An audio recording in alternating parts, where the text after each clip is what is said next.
If you don't do something because you're scared to fail, you're gonna waste your life not doing anything,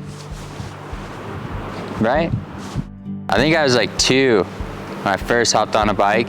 He rode down the little alley on his little bike with training wheels, and he got high-centered, and then I heard this zzzz, and his bike was spinning, and he was in the hole, and he's like, and he wouldn't stop, he's like, zzzz, and I just gave him a little push, and he's like, wham! And that's the way he rode all the time, just spinning. The mountain bike is new to me, and I'm from Nebraska, so we don't have many mountains out there. And it wasn't until COVID, when everything shut down, I got a mountain bike, and all of a sudden this door in my brain opened up that I've always walked past. And now the mountain bike is totally like the focal point of my life. I'm a big fan of large bike rides, and kind of more specifically ridiculous bike rides. I'm gonna be doing an Everest ride, so going up and down on my bike on Stanford Rock. It's about 15 laps. The goal is to get to 29,032 feet. I'm planning to be out there from midnight all the way past sunset. When Harrison approached us about the Everest ride, I have to admit I was a little cynical that this would ever actually happen. Never expressed that thought out loud, but in the back of my head, I'm like, dude, this is kind of a big achievement in a 24-hour run. He also proposed a pretty bold and ambitious plan, and that was to raise $29,032 to support Tahoe trails. And if he doesn't do it, it's going to be a heck of a story watching him try. This certainly isn't all about the ups. On paper, it kind of looks that way, trying to get to 30,000 feet, but that's 5 miles to the top and 5 miles down. If I was strictly just going for getting to the top of Mount Everest, I would pick some bland 20% gradient fire road and just go up and down, up and down. I totally expect to enjoy a lot of the descent back down to the turnaround point. I'm certainly not the fastest person downhill. I don't race downhill, but what I do enjoy to do is moving my bike and my body in a way that gives me a feeling. You're on your back wheel and your front wheel, and you see a rock and maybe you can jump over it. Descending is totally a form of expression. I'm terrible at drawing, not musically inclined, not very creative, but I feel like on the bike, coming down a mountain is where I find my creative outlet. How's it going? You getting asleep? No, I just laid down, pretty much. Closed my eyes. Hard to sleep with something like this ahead of you. First lap.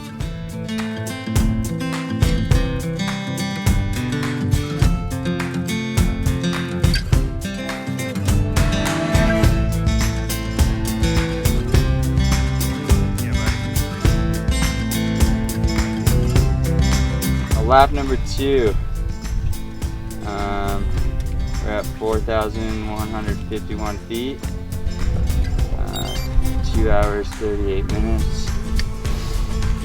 19.1 miles. How you feeling? I'm feeling good. It's gonna be a big day.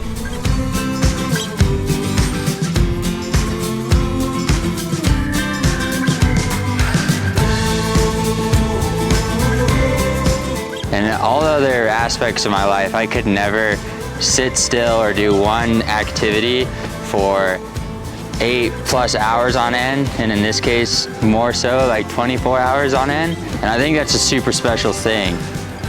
A lot of times we're distracted with what's on our phone or what happened last week or whatever. I think it's really rare to find something that you can fully engulf your entire being into and not think about the seconds. And in my case, it's the top of Stanford Rock, but it also translates into all parts of your life. You have this point or goal you want to get to, and the only way you're going to get there is by putting in the work and one pedal stroke after another.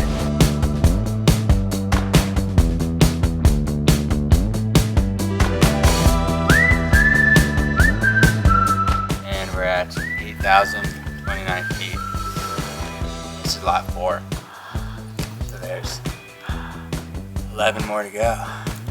He is an extremely talented rider, besides being strong, And most important, he's an excellent, humble human being.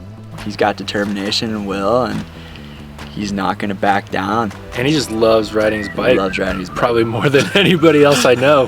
I just really like to ride my bike.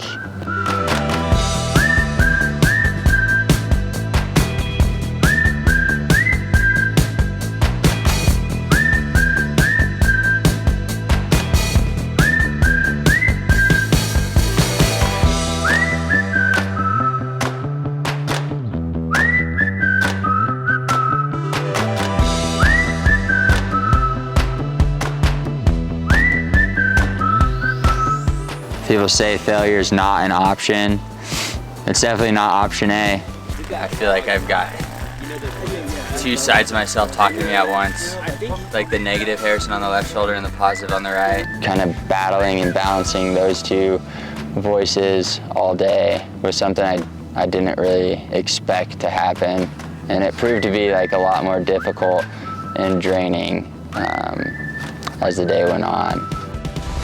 Like 18,000 feet, you know, there was a level of satisfaction because it was like a PR, but then also an overwhelming sensation of like, shit, I have, you know, almost 12,000 more feet to go. 124 miles into this ride, 17 hours, 21 minutes of moving time. It's 8 o'clock, we started at midnight. I'm currently at 23,000 feet. My body's having a really hard time. The support has been insane, from people cheering me on, riding out to the summit here, like David, just having a simple conversation as he rides behind me, just to keep my mind off of the pedal strokes. It's just now, it's just me and the 6,000 feet. It's kind of daunting, but I knew it was gonna get to this point, and yeah, it's time to just buckle down and suffer through it.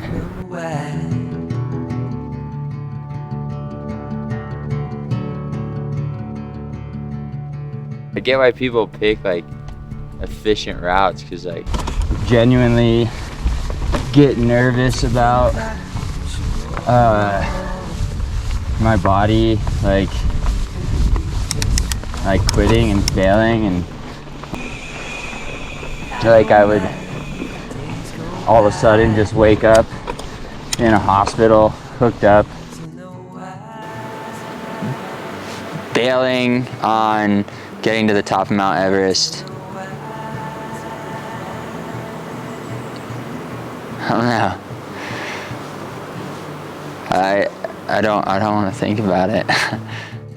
Seeing the crew at the bottom, because it was cold down at the bottom of Stanford Rock, and my dad was freaked out. There was a bear.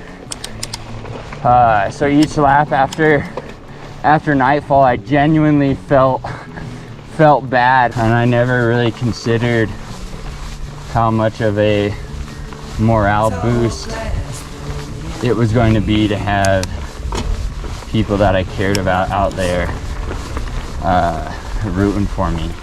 Quitting, what does it mean? I don't speak English, so it doesn't work for me. Quitting. I'm gonna text my boss when I get to my truck to see if maybe he'll let me come in at noon. I have to work at 8:30 tomorrow. Oh, God.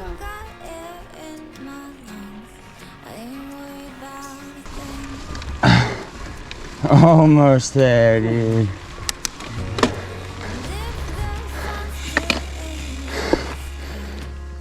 Oh shit, David. Look at the number. Come here, man. Yeah. Fuck. So proud of you. Holy shit, thank you so much. Thank you. Oh!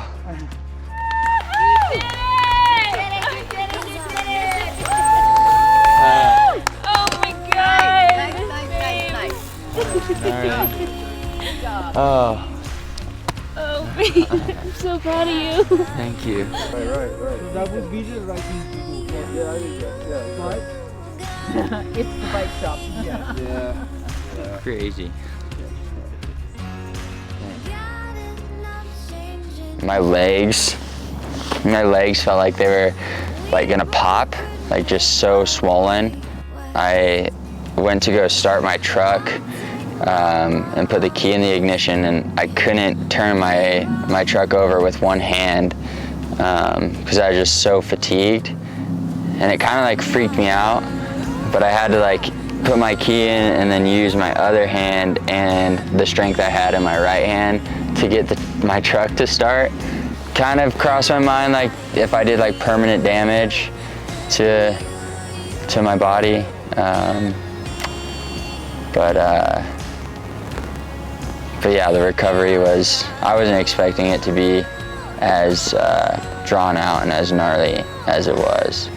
After riding up and down Stanford Rock, like I definitely came to terms with like it's not an efficient Everesting ride by any means. Yeah, like it was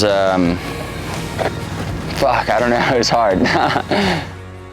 It's definitely a special feeling knowing that the effort that I put in and the crew that helped me out with the whole Everest thing, directly seeing where the money is going and how it's benefiting our community here on the North Shore.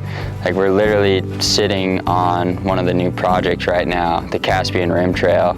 And it's not just talking about it and brainstorming, and it's not like the money is like sitting in some account for a decade. Like it's literally happening, and it was happening the day of the Everest ride. People are out like digging and making trail, and yeah, people are out here today. So it's super cool. It's extremely satisfying. Caspian Rim, it's insane. If we're going to take recreation to the next level, it's going to take non-profits like this to support it, build the trails, maintain them, get people connected, create stewards, and give these opportunities to explore places like this.